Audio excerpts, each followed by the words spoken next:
বিসমিল্লাহির রহমানির রহিম। সৃষ্টি কলেজ অফ টাঙ্গাইলের পক্ষ থেকে সবাইকে স্বাগত।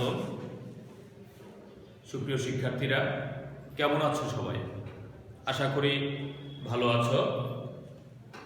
আমরা আজকে আলোচনা করব রসায়ন দ্বিতীয় পত্রের প্রথম অধ্যায়ে পাঠ 10-এর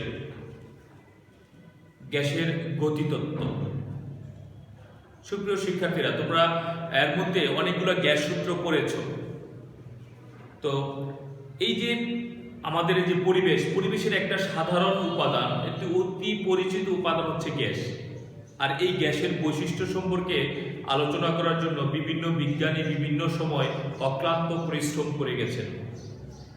যেমন তোমার সেই নিউটন থেকে শুরু করে বার্নৌলি, ক্লসিয়াস, বোলজম্যান প্রমুখ বিজ্ঞানীরা অনেক সময় চেষ্টা করছেন এটাকে কিভাবে সাধারণভাবে উপস্থাপন করা যায়, কিগুলা গ্যাসের বৈশিষ্ট্যগুলো। পরবর্তীতে তারা কি হয়, সফল হয়। এবং তোমার বিজ্ঞানী বোলজম্যান এর যে বিখ্যাত বন্টন সূত্রের সাহায্যে একটা সূত্র উপস্থাপন করেন, যেটাকে আমরা বলি কি তত্ত্ব উপস্থাপন করেন, যেটাকে আমরা বলি গ্যাসের গতিতত্ত্ব। এই যে বিজ্ঞানী ম্যাক্সওয়েল এবং বোলজম্যানের যে তোমার বন্টন সূত্রের উপর যে প্রতিষ্ঠিত যে গ্যাসের গতিতত্ত্ব, এই গতিতত্ত্বর কতগুলো মূল ভিত্তি আছে, কতগুলো মৌলিক স্বীকার্য আছে। মূলত এই মৌলিক স্বীকার্যগুলোর উপরেই ভিত্তি করে এই গ্যাসের গতিতত্ত্বটা কি করা হয়, উপস্থাপন করা হয়। তাহলে আমরা যদি আজকে আলোচনা করি গ্যাসের গতিতত্ত্ব মৌলিক স্বীকার্যগুলো কি, দেখো গ্যাসের গতিতত্ত্বের মৌলিক স্বীকার্যের আমি যদি প্রথম বিষয়টা আলোচনা করি, তাহলে সেটা হচ্ছে গ্যাসের গঠন সম্পর্কিত। যেমন বলছে সকল গ্যাস অসংখ্য ক্ষুদ্র গোলাকার স্থিতিস্থাপক কণার সমন্বয়ে গঠিত। তাহলে আমরা কি বলতে পারতেছি, যে গ্যাসের গঠনের মধ্যে বলতেছে সকল গ্যাস অসংখ্য ক্ষুদ্র গোলাকার স্থিতিস্থাপক কণার সমন্বয়ে গঠিত। এটা হচ্ছে গ্যাসের গঠন। তার মানে গ্যাসটা কি, যে গ্যাসগুলা কি তোমার ক্ষুদ্র গোলাকার স্থিতিস্থাপক সমন্বয়ে গঠিত বলে। এরপরে দেখো তারা বলতেছে 2 নম্বর পয়েন্টে যা বলতেছে যে গ্যাসাণুসমূহ অবিরাম চতুর্দিকে ছুটাছুটি করে। গ্যাসাণুসমূহ অবিরাম চতুর্দিকে ছুটাছুটি করে এবং এই ছুটাছুটির সময় তারা নিজেদের মধ্যে এবং পাত্রের গায়ে কি করে, সংঘর্ষ করে। তুমি একটা পাত্রের মধ্যে গ্যাস রেখেছো, ধরো এটা একটা পাত্র, এই পাত্রের মধ্যে তার এই যে একটা অণু, তার অবিরাম চতুর্দিকে কি করতেছে, ছুটাছুটি করতেছে। এখান থেকে এখানে গেছে, সাপোজ ধরে এখানে আরেকটা যদি অণু থাকে, তাহলে এই অণুটা এসে এটার সাথে কি সংঘর্ষে লিপ্ত হয়েছে, এখান থেকে আবার এখানে চলে গেছে, এরকম। তার মানে গ্যাসাণুসমূহ অবিরাম চতুর্দিকে কি করতেছে, ছুটাছুটি করতেছে। এই ছুটাছুটির সময় তারা নিজেদের মধ্যে, যেমন এই অণুটা এই অণুর সাথে নিজেদের মধ্যে এবং অথবা কি সরাসরি কোথায় পাত্রের দেয়ালে গিয়ে কি করতেছে, আঘাত করতেছে। তাহলে আমরা বলতেছি যে গ্যাসাণুসমূহ অবিরাম চতুর্দিকে ছুটাছুটি করে, এই ছুটাছুটির সময় তার নিজেদের মধ্যে এবং পাত্রের গায়ে কি করে, সংঘর্ষ করে। এবং এই দুইটা সংঘর্ষের মধ্যবর্তী পথ হবে কি, সরলরেখী। যেমন এখান থেকে যাত্রা শুরু করে এখানে গেছি, দেখো ক্যারাম বোর্ডের গুটির মতো, যে পর্যন্ত না আরেকটা গুটির সাথে গিয়ে তোমার সংঘর্ষ হবে, সেই পর্যন্ত সেই সরলরেখা বরাবর কি যেতে থাকে। ঠিক এরকম ভাবে তুমি ধরো এখান থেকে অণুটা এখানে গেছে, যে পর্যন্ত আরেকটা ধরো পাত্রের গায়ে বা আরেকটা অণুর সাথে সংঘর্ষ লিপ্ত না হবে, সেই সরল স্টেপ বরাবর যেতে থাকবে। যখন এখানে এসে কি করছে, আরেকটা অণুর সাথে তখন আবার সেখান থেকে চলে গেছে। তাহলে আমরা বলতেছি অবিরাম চতুর্দিকে ছুটাছুটি করবে, এই সময় তারা নিজেদের মধ্যে এবং পাত্রের গায়ে কি করে, সংঘর্ষ করে এবং দুইটা সংঘর্ষের মধ্যবর্তী পথ হবে কেমন, সরলরেখিক। এখন বলতেছে দুইটা সংঘর্ষের মধ্যবর্তী দূরত্ব সময়ের গড় মানকে বলা হবে কি, গড় মুক্ত পথ। তাহলে গড় মুক্ত পথ কি, দুটি সংঘর্ষের মধ্যবর্তী দূরত্ব সময়ের গড় মানকে বলা হবে কি, গড় মুক্ত পথ। আর আসো পরেরটা গ্যাসের চাপ। তাহলে গ্যাসের চাপ কি, গ্যাসের চাপ হচ্ছে এই যে গ্যাসাণুসমূহ অবিরাম চতুর্দিকে ছুটাছুটি করে, এই সময় পাত্রের গায়ে একক ক্ষেত্রফলের উপর লম্বভাবে যে বলটা প্রয়োগ করতেছে সেটা হচ্ছে কি, গ্যাসের চাপ। তার মানে গ্যাসাণুসমূহ, তুমি একটা সিলিন্ডারের মধ্যে গ্যাস রেখেছো, গ্যাসগুলো অবিরাম চতুর্দিকে কি করতেছে, ছুটাছুটি করতেছে। ছুটাছুটি করতে যায় তোমার কি পাত্রের গায়ে কি করতেছে, আঘাত করতেছে। এই যে পাত্রের গায়ে একক ক্ষেত্রফলের উপর লম্বভাবে যে বলটা প্রয়োগ করতেছে, সেটা হচ্ছে ওই গ্যাসের জন্য কি, চাপ। এরপরে বলতেছে আয়তন। বলতেছে গ্যাস পাত্রের আয়তনের তুলনায় গ্যাসীয় অনুসমূহের নিজস্ব আয়তন অত্যন্ত নগণ্য। অনেকে বলতেছে নাই বললেই চলে, অর্থাৎ গ্যাস পাত্রের আয়তনের তুলনায় গ্যাসীয় অনুসমূহের নিজস্ব আয়তন অত্যন্ত নগণ্য। দ্বিতীয় টপিকসটা যদি আমি বলি, তারপরে তোমার আন্তঃনবিক আকর্ষণ বল কি বলছে, গ্যাসাণুসমূহের মধ্যে আন্তঃনবিক আকর্ষণ বল প্রায় কি নেই বললেই চলে। প্রথমটা বলছে কি গ্যাসের আয়তন, অর্থাৎ গ্যাস পাত্রের আয়তনের তুলনায় গ্যাসীয় অনুসমূহের নিজস্ব আয়তন অত্যন্ত নগণ্য।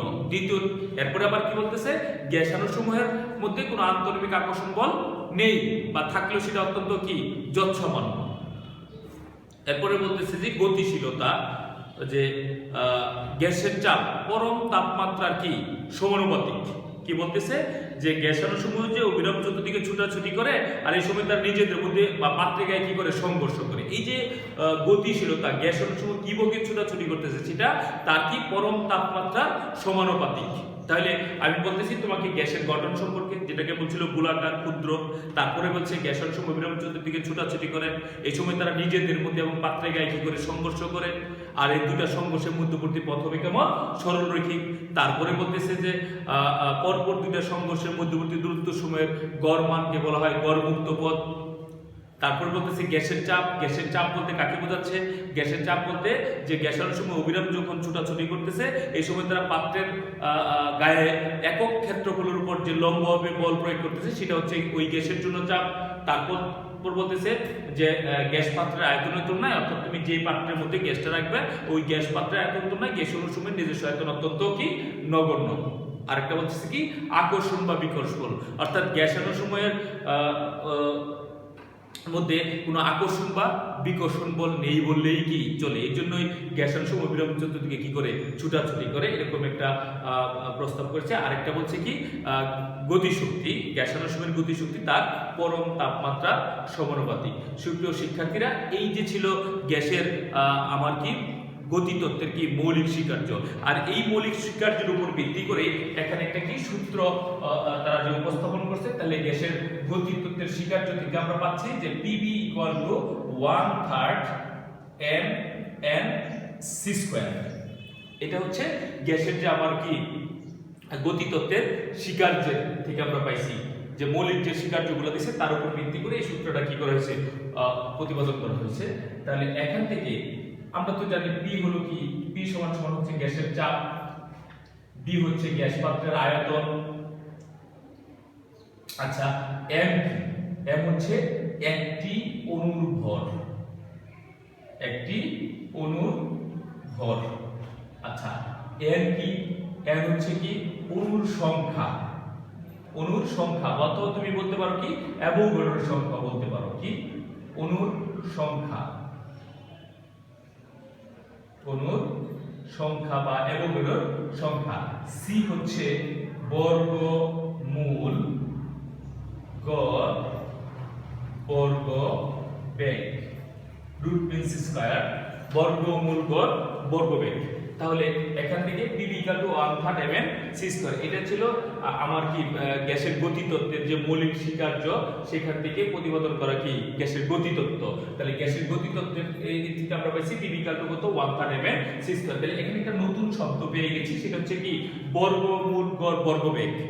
কি সেটা বর্গমূল গড় বর্গবেগ কি? দেখো, বর্গমূল গড় বর্গবেগ হচ্ছে যে তুমি যদি কোনো গ্যাসের অণুসমূহের বিভিন্ন গতিবেগের বর্গের গড় মানের বর্গমূলকে, কোনো গ্যাসের অণুসমূহের বিভিন্ন গতিবেগের বর্গের গড় মানের বর্গমূলকে বর্গমূল গড় বর্গবেগ বলে। আমি আবার বলতেছি, ধরো কোনো একটা গ্যাসের n সংখ্যক অণু আছে, কোনো একটি গ্যাসে n সংখ্যক অণু আছে যাদের প্রত্যেকটা বেগ যথাক্রমে C1 C2 C3 এরকম কত Cn। তাহলে আমি প্রথম একটা অণুর কত বেগ কত C1, তাহলে তার বর্গ করলাম, তাহলে কত, তাহলে এরপরে C2 C3 square up to কত প্লাস Cn স্কয়ার। তাহলে কোনো গ্যাসের অণুসমূহের বিভিন্ন গতিবেগের বর্গের গড় মান কি, মোট অণু সংখ্যা কত n, এতে ভাগ করে দিছি, তার কি আবার বর্গমূল। তাহলে কত হলো C। তাহলে কোনো গ্যাসের অণুসমূহের বিভিন্ন গতিবেগের বর্গের গড় মানের বর্গমূলকে বর্গমূল গড় বর্গবেগ বলে। আমি কি বলতেছি, কোনো গ্যাসের অণুসমূহের বিভিন্ন গতিবেগের বর্গের গড় মানের বর্গমূলকে বর্গমূল গড় বর্গবেগ বলা হয়, অর্থাৎ সংক্ষেপে বলা কি রুট মিন্স স্কয়ার। এখন এই আমাদের যে গ্যাসের গতিতত্ত্বের যে স্বীকার্য, গতিতত্ত্বের স্বীকার্য কি বলছিল যে Pv equal to 1/3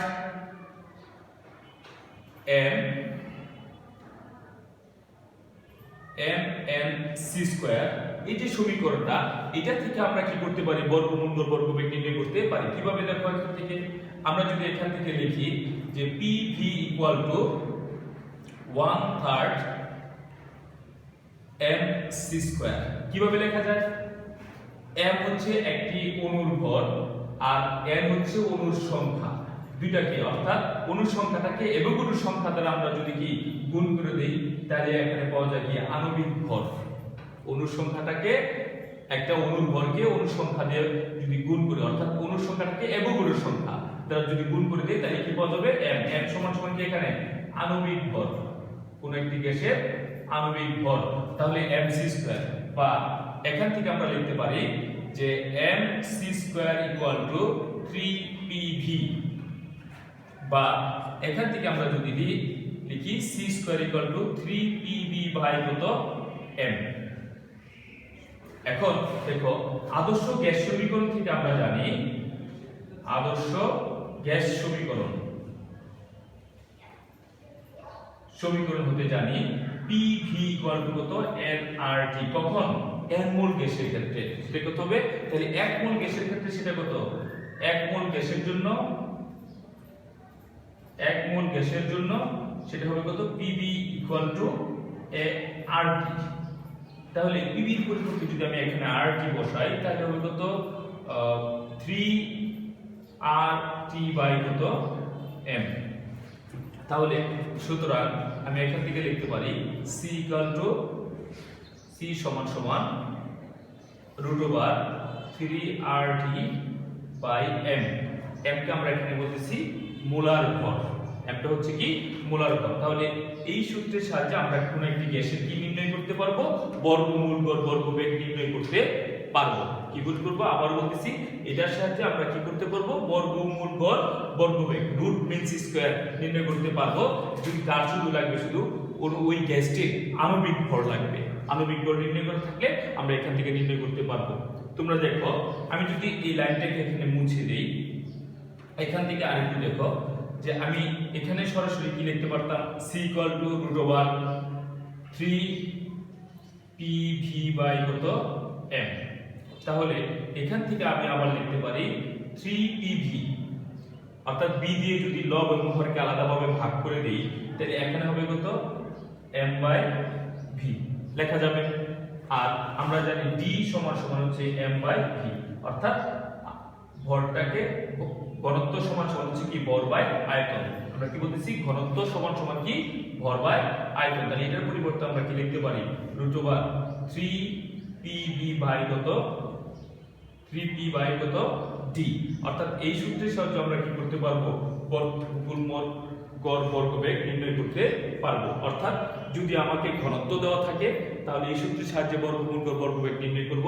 আর যদি তোমার এর আগেরটা সমীকরণ লিখেছি কি, সেটা হচ্ছে 3RT বাই কত m। যদি আণবিক ভর দেওয়া থাকে, তা আমরা এই সূত্রের সাহায্যে কি বর্গমূল গড় বর্গবেগ নির্ণয় করব। এটা হচ্ছে আদর্শ কি গ্যাসের গতিতত্ত্ব থেকে, গ্যাসের গতীয় সমীকরণ থেকে কি বললাম, তাহলে গ্যাসের গতীয় সমীকরণ হতে কি বর্গমূল গড় বর্গবেগ সমীকরণ হতে RMS, অর্থাৎ রুট মিন্স স্কয়ার, বর্গমূল গড় বর্গবেগ নির্ণয় কার সাহায্যে, তোমার গ্যাসের গতি সমীকরণ থেকে। আমার এটার জন্য লাগবে হয় চাপ লাগবে, আর ঘনমাত্রা লাগবে, ঘনত্ব লাগবে, অথবা কি তাপমাত্রা, আর কি গ্যাসটা আণবিক ভর লাগবে। এখন আবার যদি দেখি যে এখান থেকে এটা হচ্ছে গ্যাসের গতীয় সমীকরণ থেকে আরএমএস বেগ। এখন যদি এটাকে চেঞ্জ করে আমরা বলি যে হতে গতি শক্তি, কি বলবো এখান থেকে গতি শক্তি, তাহলে গ্যাসের গতীয় সমীকরণ থেকে আমরা কি নির্ণয় করব, গতি শক্তি নির্ণয় করব। সেই ক্ষেত্রে এখান থেকে আমরা কি লিখতে পারি, দেখো আমি যদি বলি PV equal to 2/3 into half of, এখানে স্কয়ার, এখানে কি হবে mc স্কয়ার ইনটু কত n।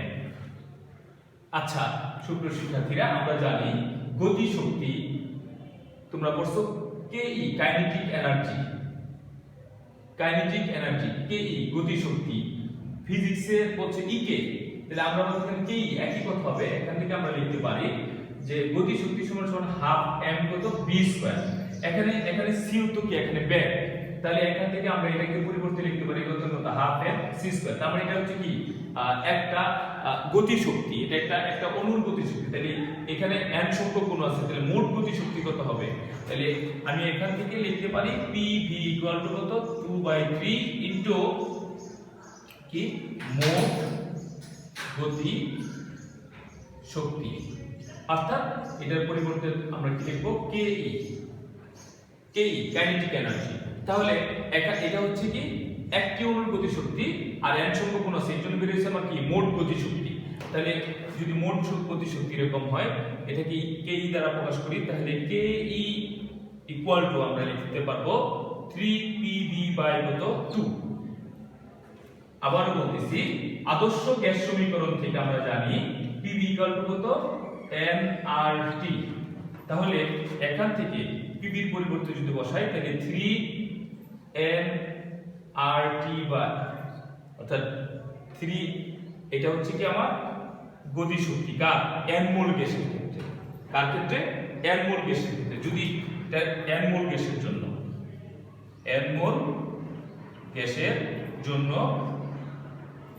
গতি শক্তি।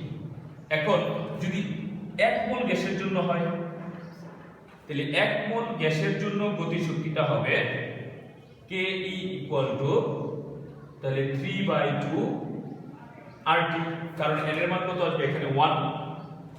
যদি একটি অণুর গতি শক্তি, একটি অণুর গতি শক্তি, তাহলে কত হবে KE ইকুয়াল টু আসবে 3RT/2NA, অর্থাৎ এটাকে এরো গরু সংখ্যা দিয়ে কি করে দিতে হবে, ভাগ করে দিতে হবে।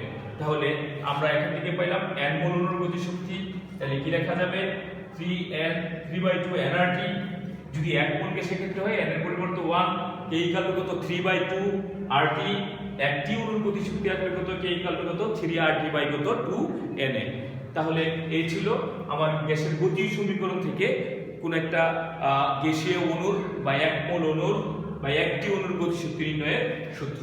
আমরা যদি এই টোটাল টপিকসটা আমরা যে আলোচনা করলাম তার একটি করে গণিত অ্যাপ্লাই করি, তাহলে কেমন হবে। যেমন তোমাকে বললো ফার্স্ট কোশ্চেন যে 25 ডিগ্রি সেন্টিগ্রেড তাপমাত্রায়, 25 ডিগ্রি সেন্টিগ্রেড তাপমাত্রায় কার্বন ডাই অক্সাইডের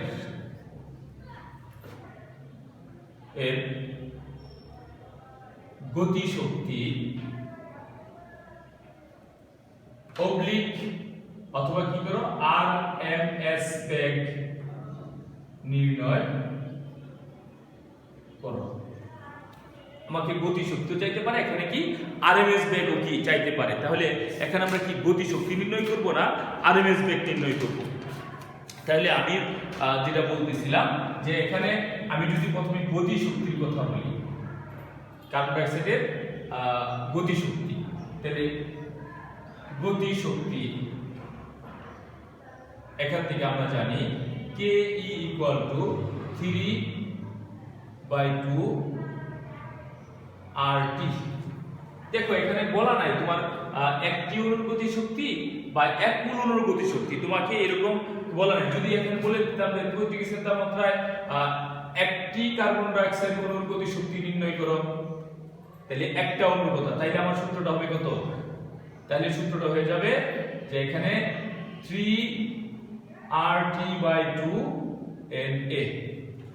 3RT বাই কত 2FA। এখানে আর হচ্ছে যে আমার মোলার গ্যাস ধ্রুবক, কি হচ্ছে তাপমাত্রা, কত তাপমাত্রায় 25 ডিগ্রি সেন্টিগ্রেড তাপমাত্রা, 25 যোগ 273 = 298 কেলভিন। আচ্ছা এখানে আর কি লাগে আমার লাগতেছে হচ্ছে টি পেয়ে গেছি।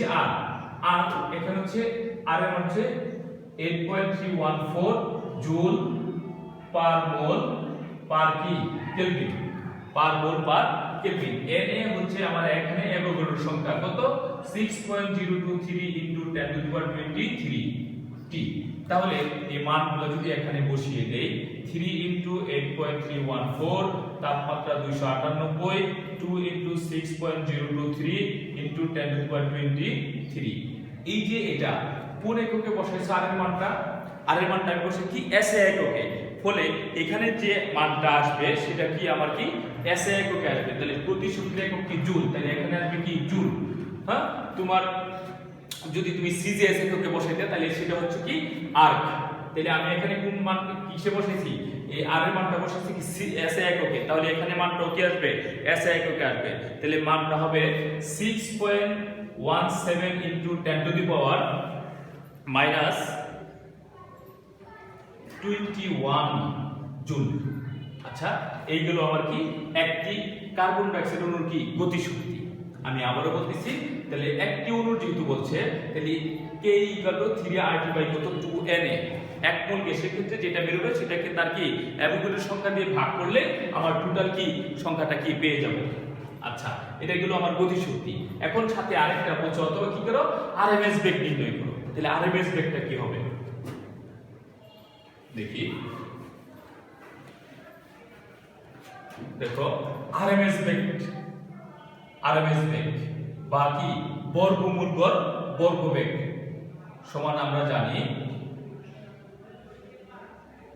তাহলে আমরা জানি আরএমএস বেগ c √ 3RT/m। এখানে m হচ্ছে আণবিক ভর বা মোলার ভর বলবো আমরা। তাহলে কি কার্বন ডাই অক্সাইডের মোলার ভর কত m সমান তাহলে কার্বন ডাই অক্সাইড কত 44, এত কি গ্রাম পার মোল। তাহলে এখান থেকে আমরা লিখতে পারি 44 × 10⁻³ কেজি পার মোল। গ্রাম পার থেকে আমরা মোল থেকে কেজি পার মোলে চলে গেলাম। এখানে কি বাকি তাপমাত্রা, তাহলে 25 যোগ কত 273 = কত 298 কেলভিন। আর আছে হলো কি আর এর মান, এটা কি হলো এখন SI এককে, তাহলে এটা মান আসবে SI এককে কত 3.14 এত জুল পার মোল পার কি কেলভিন। এখন দেখো এখানে যদি আমি প্রথম মানটাতে রেখে দিতাম অর্থাৎ গ্রাম পার কি মোলে রেখে দিতাম, তাহলে এখানে আর এর মানটা আমার কিছু নিতে হতো সিজিএস এককে 8.314 × 10⁻7 আর পার মোল পার কেজি। যেহেতু আমি এটাকে SI এককে কেজি দিয়ে নিয়ে গেছি এই জন্য আমি SI এককে বসাতে পারছি। তোমরা অঙ্ক করার সময় তোমরা অবশ্যই এই জিনিসটা লক্ষ্য রাখবে যে এখানে কি আণবিক ভরটা তুমি কোন এককে নিচ্ছ, গ্রাম পারে না কেজি পার মোলে, গ্রাম পার মোল না কেজি পার মোল। কেজিতে নিলে হবে কি SI একক বসাইতে পারবে, আর গ্রাম পার মোলে রাখলে এখানে তোমার আর এর মানটা কোন এককে আসবে সিজিএস এককে আসবে। তোমাকে এই অঙ্কটা করার ক্ষেত্রে এই জিনিসটা কি লক্ষ্য রাখতে হবে। তাহলে এখান থেকে আমরা যদি বসি মানগুলো বসাই দেই তাহলে 8.314 ইনটু তাপমাত্রা 298, এটা হচ্ছে 44 ইনটু 10⁻³ এই যে মানটা বেরোচ্ছে সেটা হচ্ছে 411.05 এত কি মিটার পার সেকেন্ড। আমরা যদি সিজিএস এককে নিতাম তাহলে মানটা বেরোচ্ছে কি সেন্টিমিটার পার সেকেন্ড। এই হলো অ্যানসার। এখন সুপ্রিয় শিক্ষার্থীরা, আজকে যে আমরা এখানে আলোচনা করলাম, এখানে আলোচনা করছি গ্যাসের গতিতত্ত্ব, গ্যাসের গতিতত্ত্বের মৌলিক স্বীকার্য। আর গ্যাসের গতিতত্ত্বের স্বীকার্য থেকে কোনো একটি গ্যাসের গতিশক্তি নির্ণয় এবং তোমার সাথে আলোচনা করেছি তোমার বর্গমূল গড় বর্গবেগ অর্থাৎ আরএমএস বেগ নির্ণয় এবং সাথে তার অঙ্ক করেছি। সুপ্রিয় শিক্ষার্থীরা, আজকে এই পর্যন্তই। পরবর্তী ক্লাসে আবার দেখা হবে তোমাদের সাথে এই প্রত্যাশায় শেষ করছি। আল্লাহ হাফেজ।